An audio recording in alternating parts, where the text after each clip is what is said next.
So we have this new book, which is known as the Jinn Hypothesis, and this is a book on ufology. So why a book on ufology? Do you want to go for it, Imran? It's up to you, bro. You can make a start, and then I'll try. You get us kicked off, bro. Your mind is sharp, inshallah. Bismillah. Okay. But why a book on ufology? Good question, bro. So what I would say to that is, well, it is quite strange if you look at it from a sort of Muslim Islamic dawah perspective. You know, where in the world this UFOs and aliens come into the dawah, right? It makes seem abrupt and quite strange. However, there's reasons behind this. I would even go as far as saying it's not really a book on ufology. It's a book on the jinn and their manifestations in the age that we live in. Or one of the predominant manifestations in the age that we live in.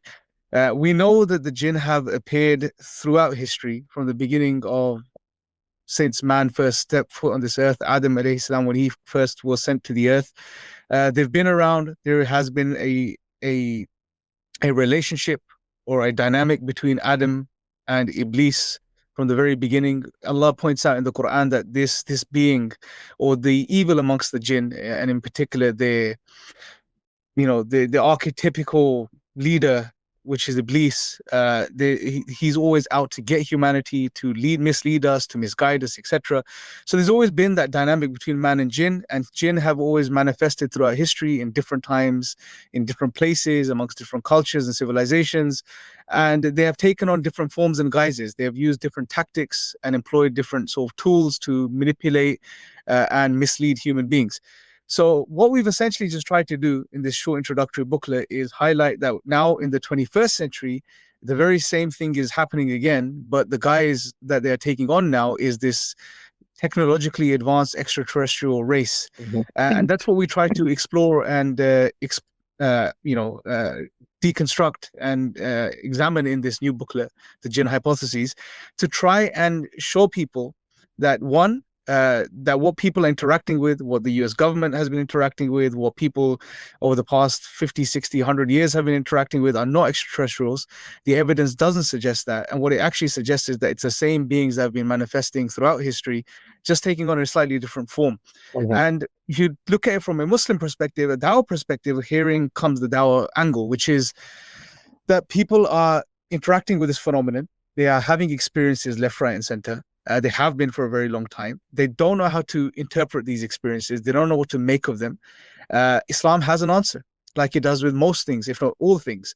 And we are simply showing them that the Islamic answer to this, and showing them not only an answer, what we're showing them is the most robust and comprehensive answer, which we sort of try to summarize in this booklet. And I think it's very powerful dawah for these people, bro. And I mean, the topic is very popular. Some people may say, no, why talk about UFOs and jinn? Well, the Joe Rogan's #1 podcast, if I'm not mistaken, is on the topic of UFOs. Tucker Carlson, Joe Rogan, many other celebrities and influencers on social media, some of the biggest shows have been on the UFO topic. It's a massive topic and it's getting bigger and bigger. There's been congressional hearings. Faruq will tell you better about those over the past couple of years, several, which have been the most popular congressional hearings, ever to be held. So this is a massive topic, bro, and we have to chime in and share what we have, because we have a lot to say in regards to this topic. Yeah. May I carry on a little bit with that, just on the Dawah angle? As Muslims, we make a claim, right? And we claim that this is a book from Allah subhanahu wa ta'ala. And not only that, it is the last revelation from Allah. There are no new prophets coming, and this can be disheartening for a lot of people to hear, especially those who have big egos, right? They hear the fact that there's no new messenger coming, and I've even seen it in some of these influencers out there. They have this desire to be the next the guide for mankind, right? But that door is closed. So what have we got left? We've got Qur'an and we've got Sunnah. And I would expect, if I'm being told that this book is the last revelation and it is to do us until the end of times, that if this UFO phenomena is real, then there should be something within that revelation to deal with it. Why? Because it is so disruptive. Wallah al-Azim, the topic of UFOs, UAP, and the paranormal and the wider phenomena itself is highly disruptive. Hence why it has been, let's say, covered up. right? There, it's more than just a cover up, but let's say there's been an effort to cover up, and not only that, to misguide people with regard to it. There's been a deliberate misguidance, and let's say bad actors have been put out there to create a lot of misinformation and disinformation about the UFO UAP topic. So if it's true, as we say, if the Qur'an is from Allah subhanahu wa ta'ala and the Sunnah is our guidance for the end of time, there should be some sort of address of this topic if it's real. And there is. And there's not only is it an address of the topic itself of the paranormal or the UFO or the Jinn, excuse me, but rather the entire Qur'an has been sent for both of us. And it's the only book, I believe, uniquely that claims to have been sent to both mankind and jinnkind. The Qur'an itself claims to be a book for both man and jinn. So it's something that's incumbent upon us to follow and to teach others people and to show the guidance within it, as well as the jinn. So it's a very unique book. It is a book that tells us a lot about them, and that information has largely been forgotten or put to the wayside. Often today, when you go and listen to a preacher, he's going to talk about fiqh, and he's going to talk about things that matter in the community he's in. And this could be a very disruptive topic. And what does Islam have to say about it? So that's all we're doing. We're sifting through the Qur'an and the Sunnah and the scholarly works in the past, and we're finding things that are so amazing, for want of a better word, within the Islamic and historical corpus of Islam. And we are finding things that honestly blow your mind, that match almost identically. I'd say in many cases, it's an identical match to what is happening to people who claim to have been affected by the UFO phenomena. So that's what we're doing. We're one, providing guidance on something that's, mind blowing and very disruptive to the way the world society works today. Number two, so we're providing guidance from the Qur'an and Sunnah. And number two, we're giving solace to people who have had experiences with these things and have been gaslit for many years, for decades, that what happened to you wasn't real. It's in your mind. You're losing it. There's something wrong with you. When that's simply not the case. And Allah subhanahu wa ta'ala and the Prophet ﷺ testified to the fact that these things are real. These events happen to people, and that there's guidance for them, for those who have had that affected to them. So inshallah, that's what we're going to do. Sorry, bro. Inshallah. So when it comes to ufology, when we have a look at this book, we see a lot. Ufology brings in many skeptics, a lot of confusion. And the subject of ufology itself is very controversial. So what do you think this book has to offer to that field altogether? What is the case that we are offering here?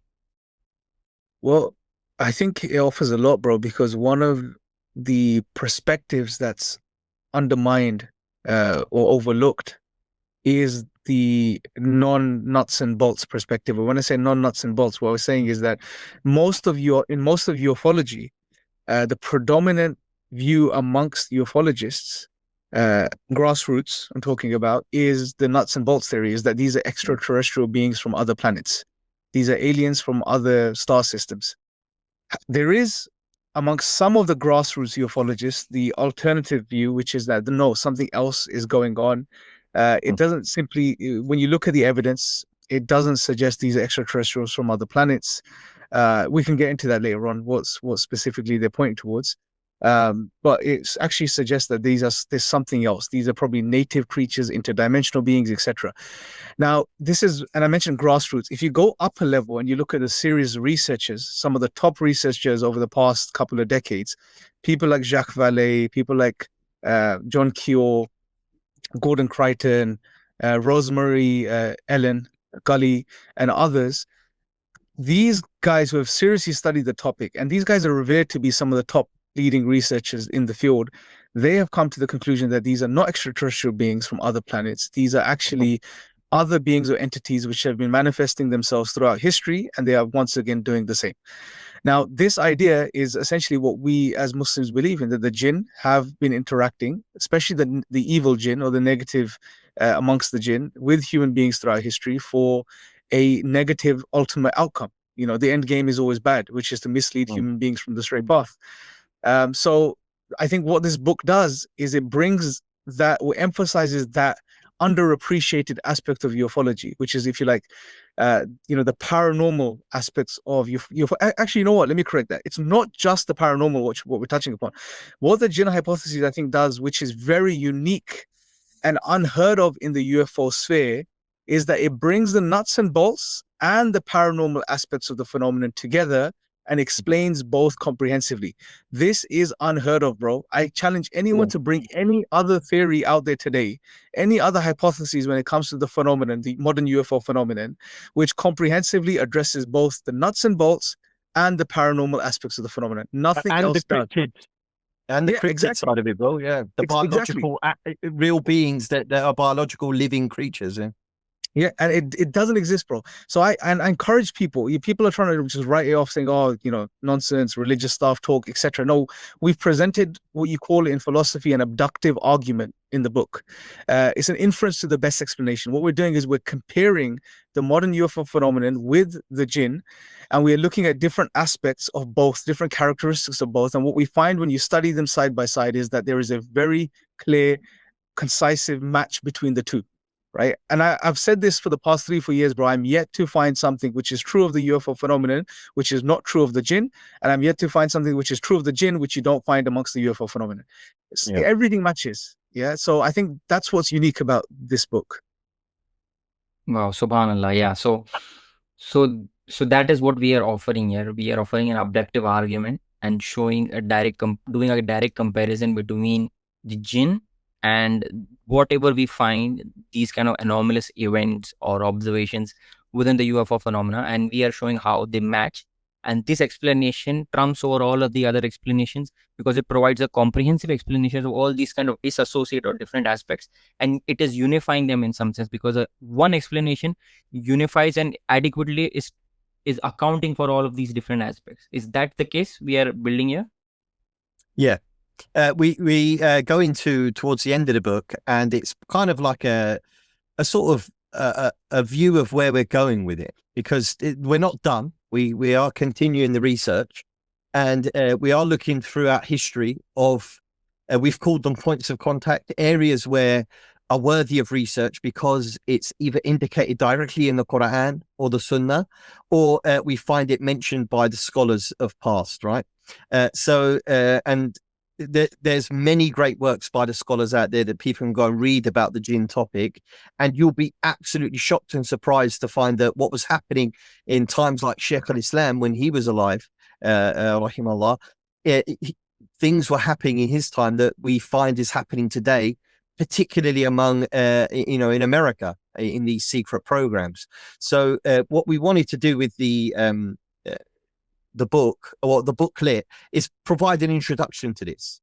It's an ongoing research, and we're finding more as time goes on. We're also finding very, very really amazing connections with regard to just one or two statements in the Quran, and we're expanding on what Allah subhanahu wa ta'ala says and looking at deeply into the meaning of it, and we're finding that we're getting more information about what these creatures are, how they operate, and then how kind of like they live beside us, and the sort of effects that they have on us, based on just a little mention of Quran. I'll give you one example. One of the there's quite a few people out there who have been affected by the abduction phenomena, and there's some very famous cases like Travis Walton, Betty and Barney Hill, and there's also a guy called Peter Horry.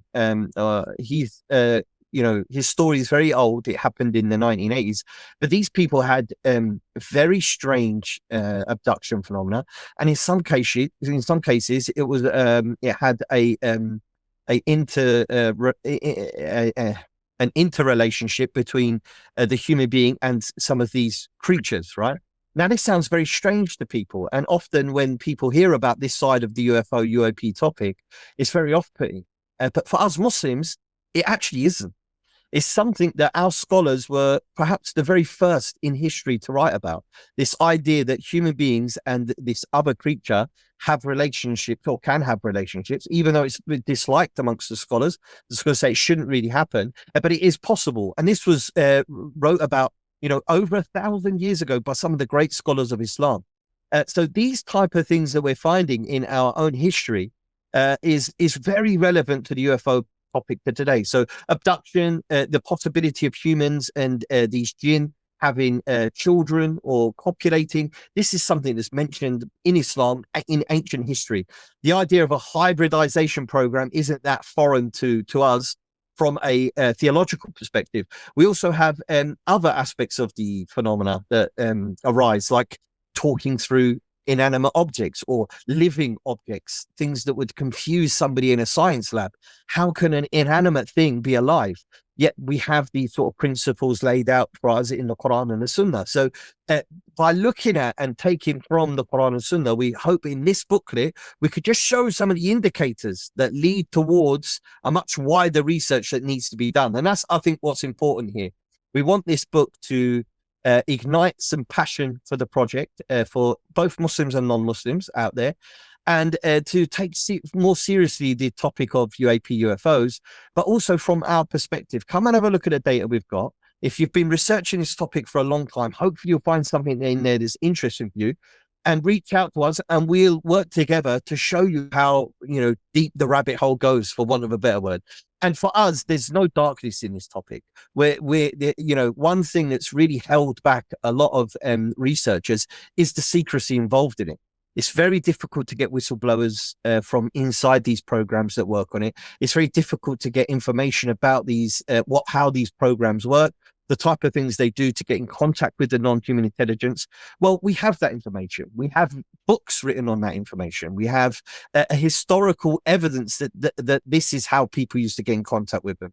And we know that this is the way that people used to get in contact with them, because the same manifestations that are happening in America to do with these programs happened in the past. So we know that what we're dealing with is the same thing here. It's just about getting this information to the right people, and hopefully we can make some leeway as to finding out finally uncovering the real secrets that people are hiding about what's going on in these programs.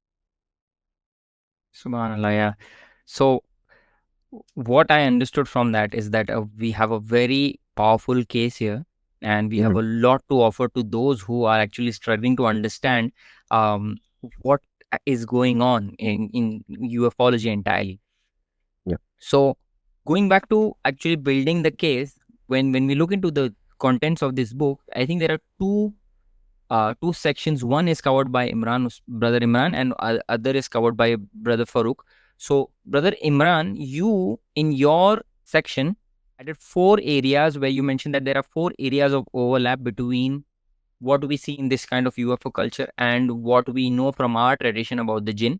And you divided into 4 categories. One is the characteristic descriptive features of both phenomena. Second is deception as a fundamental theme in each. Third is abduction and the jinn. And fourth is possession parallels. So can you one by one actually enlighten us on all 4 of these? Yeah, so we've covered this in a lot of detail, or somewhat of a detail, in the book, and then on many of the sort of podcasts and discussions and streams me and Faruq have done. But just as a summary for people that may not be aware of it, you're right. There's 4 key areas of comparison that in the first section of the book goes into. And by the way, this is not just put it out there, my work. It's me, Faruq, and the whole IREP team, which includes you.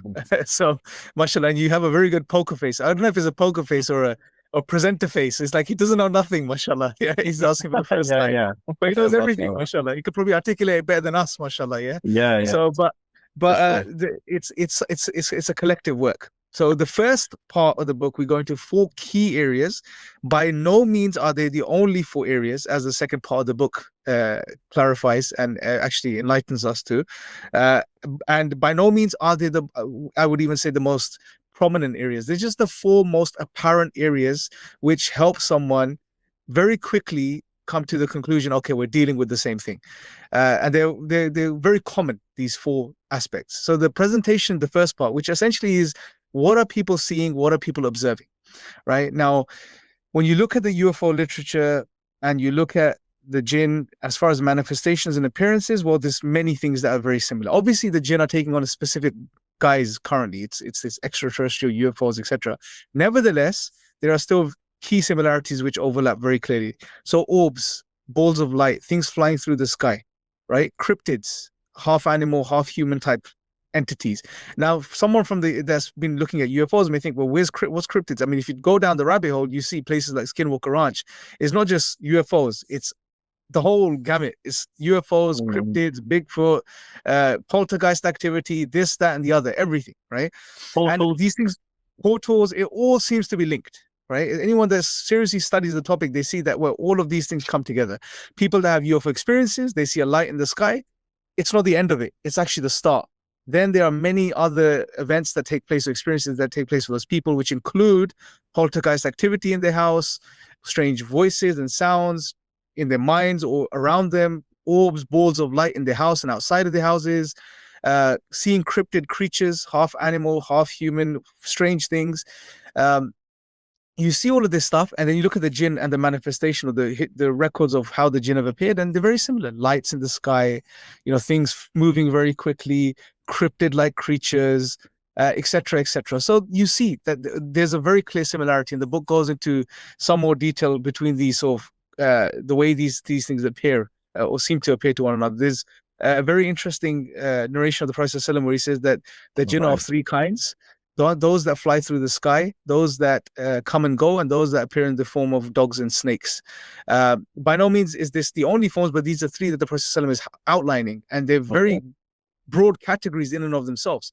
Those that fly through the sky, UFOs are naturally, and aliens related to the sky, things coming from the sky down to the earth, etc. Those that come and go, this is a very clear aspect of the UFO phenomenon. Faruq touches upon this a lot. There seems to be waves of UFO activity in certain areas, and then it stops, and then it appears in another area, then it stops, then years go by, and then there's another wave. So these seem to come and go. And then the third category, where the Prophet said, those that appear in the form of dogs and snakes, or by extension, those that take on physical forms, you can say. And many of these forms are very strange throughout history, not entirely human, not entirely animal, etc. And we see that amongst the UFO phenomenon too. There are manifestations, whether it's the typical gray or a different cryptid creature or a Bigfoot, whatever it is, they come in these different forms. Then we have the other category, which is, yes, bro. Before we go into that, from our tradition, Brother Faruq, do we have any examples of during the time of the Sahaba, any kind of strange manifestation has occurred? If yes, can you give us a few examples of how we can give a direct comparison, because we might have an example within our tradition as well? Sure. Yeah. So we do have a couple of examples, actually. And the beauty about Islam is that, the Sahaba used to just speak as a matter of fact. Things that happened, they just said it as it was. There's one version, I'll just summarize it because I don't want to, try and quote it directly because I will make mistakes. But in summary, one of the companions of the Messenger of Allah, sallallahu alaihi wasallam, met with a jinn, and he had a hand like a paw. And, this was very strange. There was another example when there was a snake that was found in the home of one of the Muslims, and his wife had become afraid and came out of the house. So the husband went inside and attacked the snake, and they both died, the snake and the person. And after that, the Prophet said, forbid killing snakes, because it turned out that snake was in fact a jinn. So the Prophet did spread the word. He said there are some jinn in Medina who have accepted Islam, so don't go around killing snakes lest you kill one of your brothers. So it was a warning that, be careful, because you don't know what you're killing. So if this is how we learn, in fact, that if you kill them in their form, when they take a form of an animal or a cryptid, for example, half human, half dog, perhaps like a boar, as was mentioned in the other hadith, you could kill them, and they are, vulnerable in that stage, right? So we learn a couple of things from this, but they take those forms, but Shaykh al-Islam Ibn Taymiyyah expands even further on it, and he mentions not only did they take the form of snakes and dogs, as is mentioned in the hadith, but he talks about those that took the forms of birds and other forms, as mentioned in the hadith as well. One of them would sit inside an idol, right, and would mislead the people. They would think that this idol was responding to them, but in fact it was one of these creatures enjoying the benefits of having food and worship. It felt itself special. So you understanding the psyche of them, it kind of explains why they take these different forms. And some of them, as the Prophet said, they take these forms, so they could be in the woodland with you and you wouldn't know it, and they could be in that form. There could be a snake or something in between. as mentioned by in the Hadith of Tamim ad-Dari, very long Hadith, but one of them, and it's been explained by the scholars. There is some discussion about this, but it looked like a very hairy beast, very tall, and there's so much hair on it. In fact, that Tamim ad-Dari, he said that you could scarcely tell the front from the back. So it's very tall, very hairy, and it kind of looked like and was described as a Bigfoot.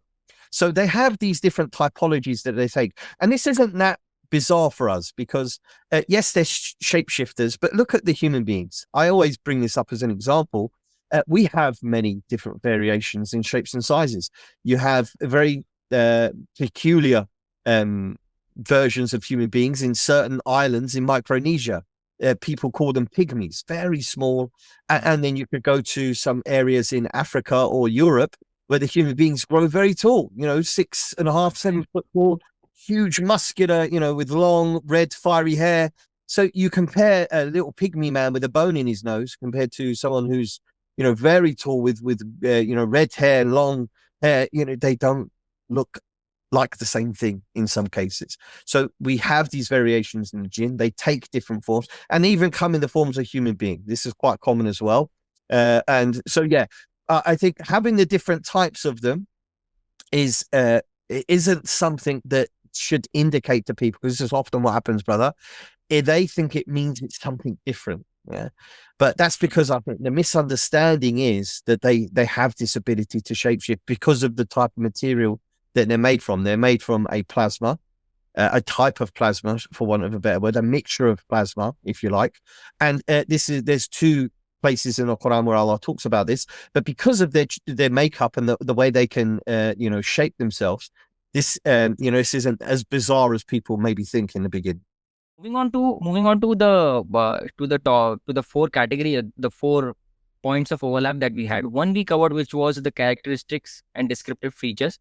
Second is deception. So, Brother Imran, can you very swiftly cover deception, abduction, and possession so that we can see how all of these fields overlap within the UFO and the jinn? Yeah, so deception is, again, a very common trait of the UFO phenomenon. Authors like Jacques Vallée, John Keel, and again others have noticed this feature across the world. Different people that have had UFO encounters, that have been abducted, that have continuous ongoing abductive episodes, they report. And if they don't report it, the people that investigate the cases report that there is a clear element of deception or trickery, lies, promises are made. People are told that they're prophets and they have a special job to do at a certain time. If you go back to the 70s, 60s, etc., there were many groups of individuals who were, promised to be taken away from this plane to another plane of peace and all of that type of stuff. And mass suicides, Heaven's Gate is a good example of this. Many other cases where individuals have been told to go to specific locations and to take certain substances or otherwise, and to end their lives essentially. So there's a lot of deception a part of this. Even the Betty and Barney Hill case, if I'm not mistaken, Betty was shown a map or a diagram of where these beings were coming from, and later that was proven to be incorrect as science moved forward and astronomy developed. So there's a huge element of deception and trickery that's a part of this whole phenomenon. Vallée notes this in a lot of his works, and you see this amongst the jinn as well. Deception and trickery is there. They are there to deceive, they're there to mislead. They're not there to help or benefit humanity, especially the evil amongst the jinn. So that's a very clear comparative feature between the two. The next one, moving on, is abduction. Doesn't require much explanation. One of the biggest aspects of the UFO phenomenon is abduction. You have people like John Mack and serious academics, researchers who have studied the abduction phenomenon, who have come to the conclusion that this is not mass hysteria. This is actually a real phenomenon that's taking place. What the true nature of this experience is up for discussion, but abductions, according to him and many other researchers, do take place. They are very real. We know that abductions are an aspect of the jinn phenomenon.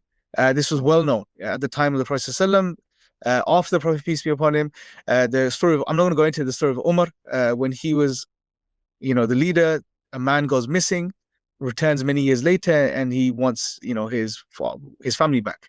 And his excuses when he's asked why he went missing was that he was abducted by the jinn.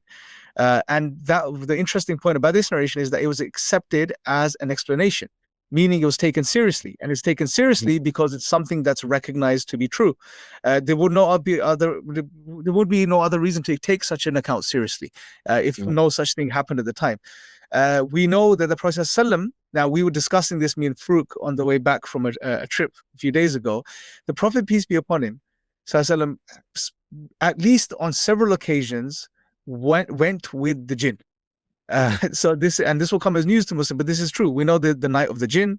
We know the first account where the jinn were looking for what had changed on earth. The access to the heavens was closed off. They weren't able to go to the places they would go to before to retrieve some pieces of information, and they go looking for what's changed. And a group of them stumble upon the Prophet ﷺ, and he's reciting the Qur'an, and they listen to the Qur'an, and they are blown away by this revelation. They accept the revelation, and then they carry the message back as people giving dawah to their own communities. So that's the first occasion. Then on another occasion, the Prophet, peace be upon him, is taken. A messenger from amongst the jinn comes, invites the Prophet, and he goes with him to give them or deliver the message of the Qur'an to the jinn. And according to scholars like Sheikh Umar al-Ashkar and others, this is not an isolated case. There were many times the Prophet, peace be upon him, was taken or went to the jinn. Now, we made a small distinction. He wasn't abducted, we would say, because he wasn't taken against his will. The Prophet ﷺ, he went. And why did he go? Well, it's evident in the Quran, because Allah makes it abundantly clear that this is guidance for human beings and for the jinn kind. So it was a duty of the Prophet ﷺ, and he recognized this, hence he went. So again, sorry, the interesting point here was on the second occasion when the Prophet ﷺ is taken or goes, with the jinn to give them the message, he disappears. He was with his companions and he disappears. The companions spent the entire night looking for the Prophet, peace be upon him, right? And the two conclusions they come to as to after not finding the Prophet ﷺ is what? Number one, that he's probably killed by the opposition, or number two, that he's taken by the jinn. So the companions and the Arabs recognized that the jinn take people, right? So this was well known at the time. Abduction stories, and this several, I believe at least a couple more stories that are there, but without going too much into that right now. But abduction is there, and it's found in the UFO phenomenon. And by extension, is found in other cultures and traditions which talk about these entities and beings. People are taken by these beings. The next one is, what is it? What we left with? Possession of the hitchhiker effect. Yeah. Again, this is very apparent, especially in certain areas like the Skinwalker Ranch and other locations where they've coined a new term which is called the hitchhiker effect, right? And essentially what the hitchhiker effect is that once you go to a location such as the Skinwalker Ranch, or you have a UFO experience, I think D.W. Pasulka outlines this as well, is that's the beginning of the experience, it's not the end. Something attaches itself to these people and it follows them back to their own houses, to their own communities, and it not only affects them, but by extension it affects their families too, and their extended families and friends, etc.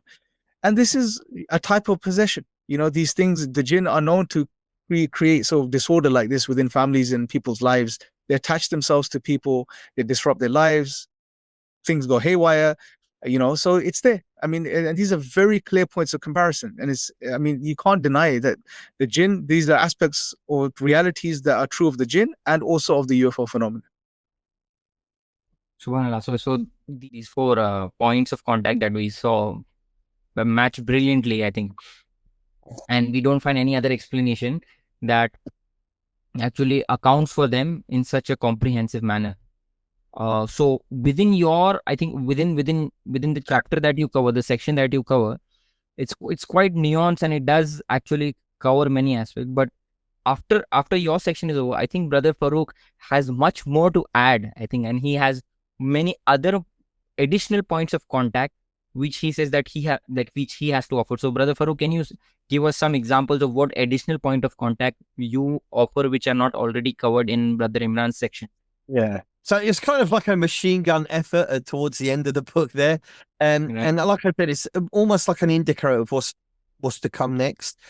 So to be honest, if you read out one that you're interested in, and I will expand on it if you like, brother, inshallah. Because there's I think I've made I can't remember exactly how many it was. What was it, about 11 or something like that? Something like that. Yeah, we have around, I think, 25 that we're looking into. We're just collating the data on it, really. But there's quite a number of them. And that's the fascinating thing. As time's going on, we're finding more and more interesting information. One thing I'm really looking into right now is the what they're actually made from, and how in line it is with the UAP phenomena, particularly with a report called the Condon Report, produced by the British government, back in the early 2000s, but only released like a couple of years ago.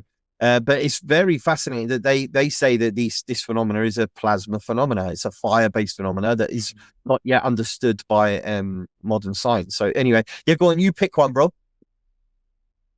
Yeah, so we have up here instantaneous travel, we have telepathy, we have advanced handicraft, I think deep sea I think exploration. the water one is a very powerful one, bro. Maybe Yes, that's one let's put to that touch one. upon.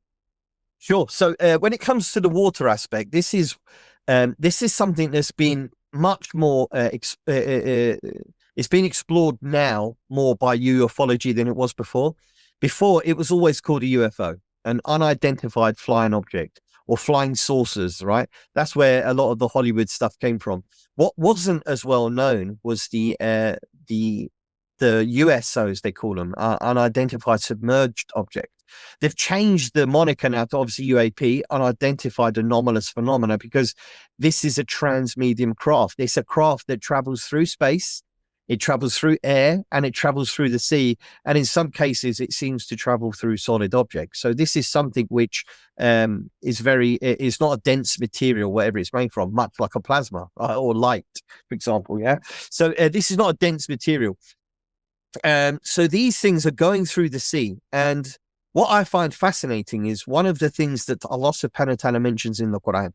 And again, we're going back to the foundation. What is that? That this is the last revelation. So anything Allah subhanahu wa ta'ala tells us about the jinn is relevant information to these creatures and will help us identify them as and when they start meddling in the affairs of mankind. So these things dive into the oceans, and this is well known.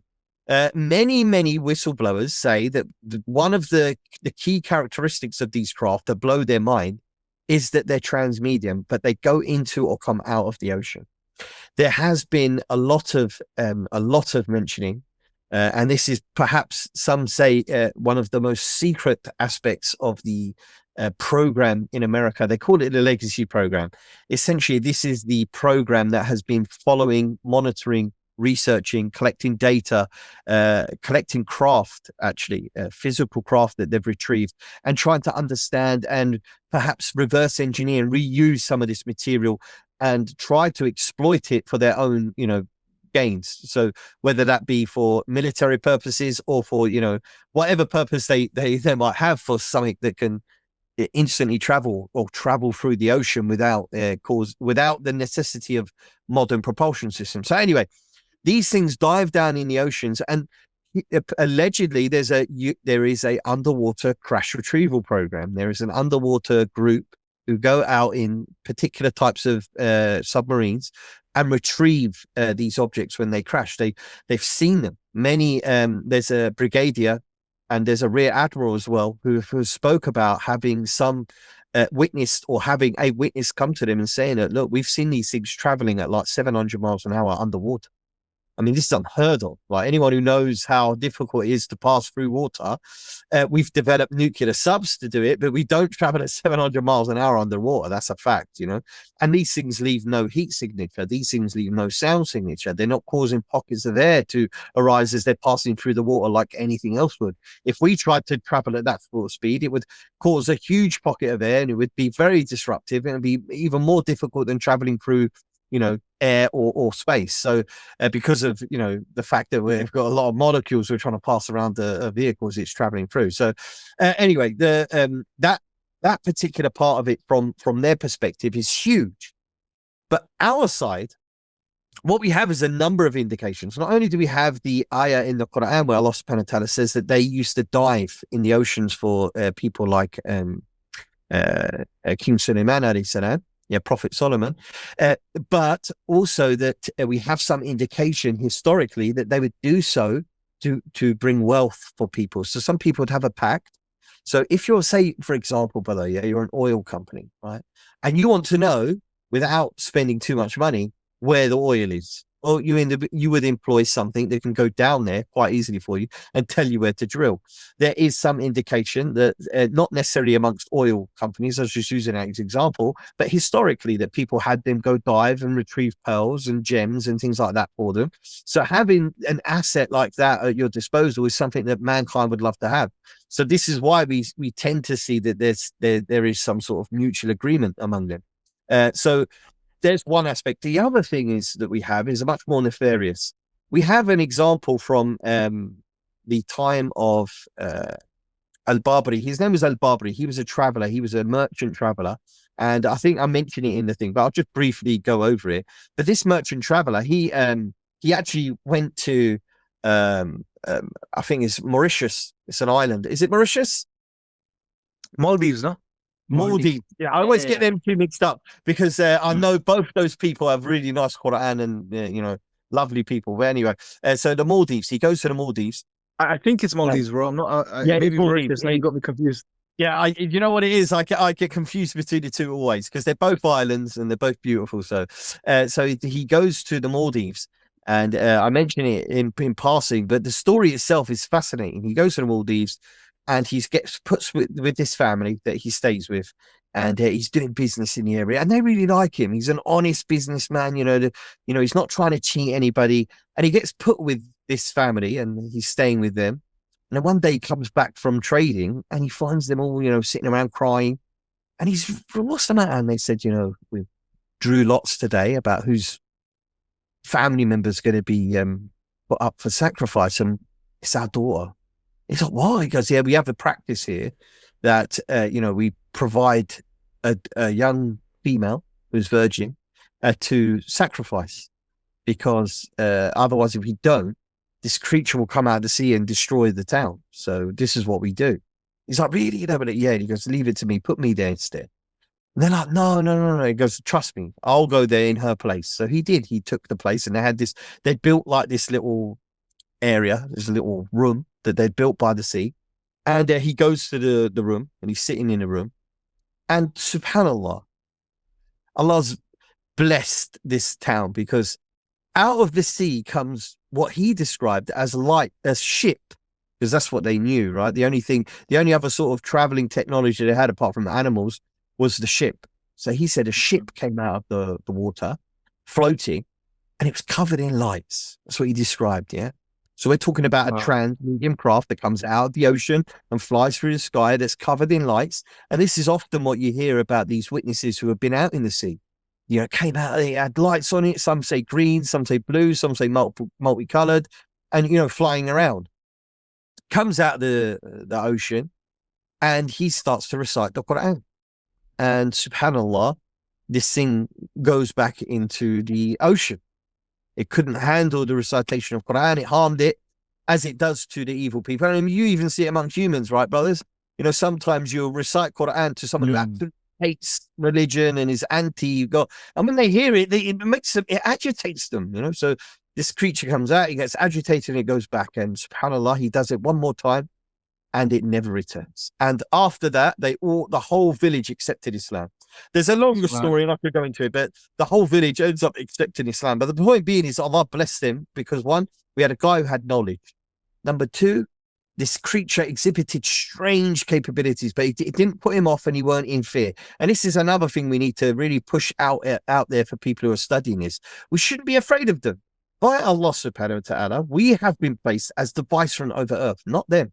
And this has caused a great rift and jealousy between us and them. And a lot of people don't want to accept that part of the story. And therefore, they don't have the context of why the situation is the way it is. Instead, they look to these things for guidance because of the capabilities they have. And that's why they end up getting misled. But our brother, mashallah, sitting in that room, he didn't get misled. He didn't become afraid. He understood the situation. He dealt with it the way that we've been taught to deal with it, and ended the fitna. So it ended the trial for those people. And alhamdulillah, to this day, they still honor Barbary the merchant. MashaAllah. Wow, subhanAllah.